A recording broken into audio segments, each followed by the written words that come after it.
Hey everyone, this is the Professor Z, here again today to delve into yet another chapter of Made in Abyss. This time, as per the title of the video, we'll be going over Chapter 42, titled Narehate Princess.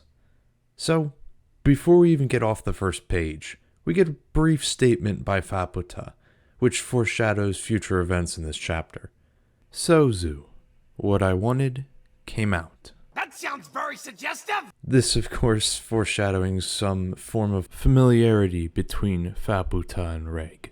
This is cemented shortly, but before that, Faputa confronts Reg, pinning him with little effort. Though this may not seem significant, it does show us that Faputa has significant strength and speed in order to catch Reg so easily.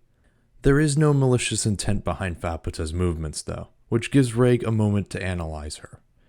Faputa is humanoid in structure, despite having 4 arms, has a high body temperature, and smells of the sun.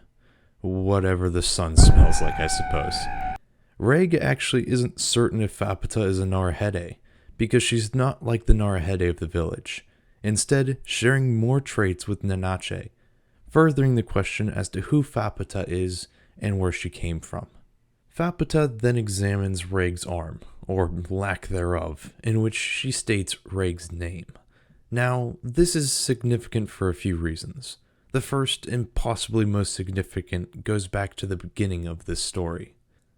If you remember, when Reg was shocked awake by Rico, he lost all of his memories, including his name. He was then given the name Reg by Rico as an homage to her dog that she once had.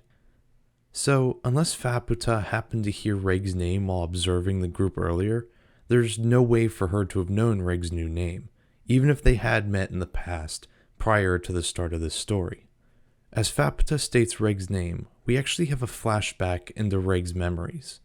As brief as it is, we see interactions between Reg and Faputa, one in which she is smiling, and the other in which she is crying. Before we can dive any deeper though, Faputa calls Reg back to reality, in which he asks Faputa about who she is and if she was responsible for the letter from earlier. Faputa doesn't seem too thrilled about this response, but before things can escalate, Faputa is frightened by the numerous Narehate of the village, and thus retreats to her robot with Reg in tow and flees from the village. We then cut back to the village, where Nanache is trying to contact Reg via their comm devices. Unfortunately, rather due to Reg leaving the village or the now increasing distance between them, Nanache is unsuccessful. Maji then asks Nanache what she plans to do since she has yet to change her value into money. Unsure what to do, Nanache asks about how the balancing values items. We learn that the balancing isn't exactly a method visible to the human eye.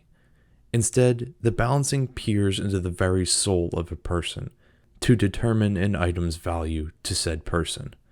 The balancing doesn't take into account any outside viewpoints by others, only those of the person it's balancing. We then learn what has value to Nanache, that being Rico, Reg, and Midi. Midi, despite her death, still holds a big place in Nanache's heart, which leads into one hell of a curveball. Maji knows about Midi, and not just that, apparently Midi is alive, and is within the village under the ownership of Belafu of the 3 Sages, one of the creators of the village. Okay, before we dive into that ocean of information, let's finish this page. Apparently, a masked man, I'll give you 3 guesses who that is, came to the village and left Midi behind, which just creates a whole bundle of new questions. Okay, one thing at a time though. First, Midi is apparently alive, and if you'll excuse me, I'm gonna jump to this end page here real quick. It very much seems, based on this picture, like this is indeed the Midi we are all thinking of. And if that's really the case, then how? I'm pretty sure we all watched Reg incinerate Midi, yet somehow Midi is in Iblu. I suppose one answer is that Bonedruid cloned Midi and then sold/traded the clone? I don't know how that would work, but I suppose the sky's the limit, or more accurately, the depths of the abyss are the limit when it comes to what could happen. On to the second note here, that being the three sages who created this village. This is the first time where the creation of the village has been mentioned. Shockingly, we learn that this village is not a natural structure of the abyss. Instead, it was created by these three sages. Clearly, it wasn't a simple brick and mortar construction job, so the actual creation of a place such as Igloo is still very much in question. But before we can learn anything else, we cut back to Reg, who has been brought to what is most likely Faputa's home. Faputa brought Reg here in order to see if it would jog his past memories. This doesn't work though, and instead Reg asks Faputa to tell him what she knows of his past. Faputa, who's still skeptical about Reg's authenticity, decides to test him instead. First, she sniffs Reg's cape, and I'm gonna say what we're all thinking. This scene is adorable. I said I wanted a plushie of the innkeeper Narehate from the last chapter. Well, if that was the case, I want 100 of Faputa. Her design is so unique and adorable, and I just love it. But back to Faputa's tests. She then takes a closer look at Regs injuries, the ones he had received from his time with Best Dad Bone Druid. First his arm, or lack thereof, and then the hole in his belly button. Through this interaction, we see some more of Faputa's abilities, as her tail shapeshifts in order to pin Reg to the wall, and her hand creates an extended claw in order to probe Reg's belly button injury. Even for a Narehate, Faputa shows attributes and abilities unlike we've ever seen before in this series, which furthers the question as to where Faputa came from, because she's definitely not like the Narehate of the village, and shows attributes far different from Nanache.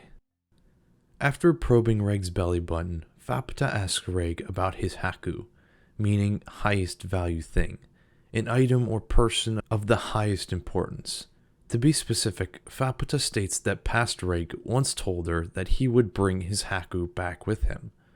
So we now know that past Reg was going to the surface to find his haku, and in turn bring it/them back with him. Faputa asks if Nanache or Rico are his haku, and after getting a little too handsy, Reg pushes Faputa away. Reg then brings up the point about his name that I mentioned earlier, but Faputa insists that Reg's past name was still Reg. Having had enough of Faputa's nonsensical answers, Reg decides to return to the village.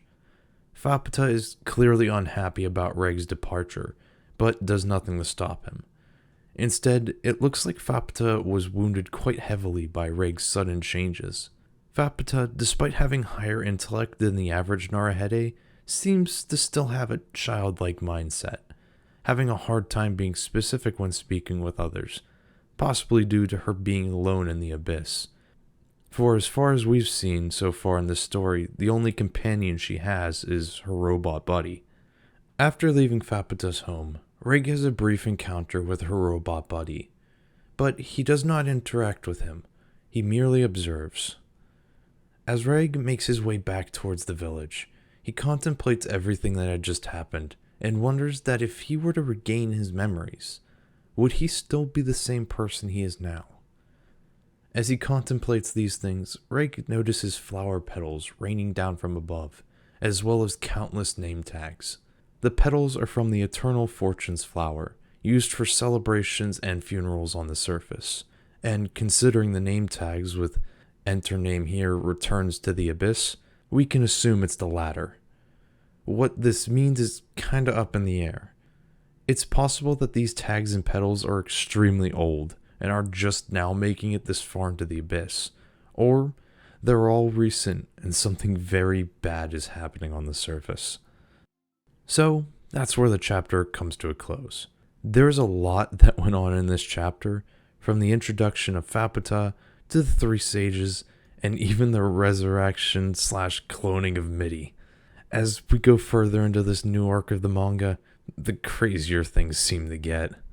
But for now, that's all I've got for you all. I hope you all enjoyed the video. Thank you all for your continued support. You all make the creation of these videos worth it. Make sure to like, comment, subscribe, and ring the bell so you're here for all future content. And as always, this has been the Professor Z, and I'll see you all next time.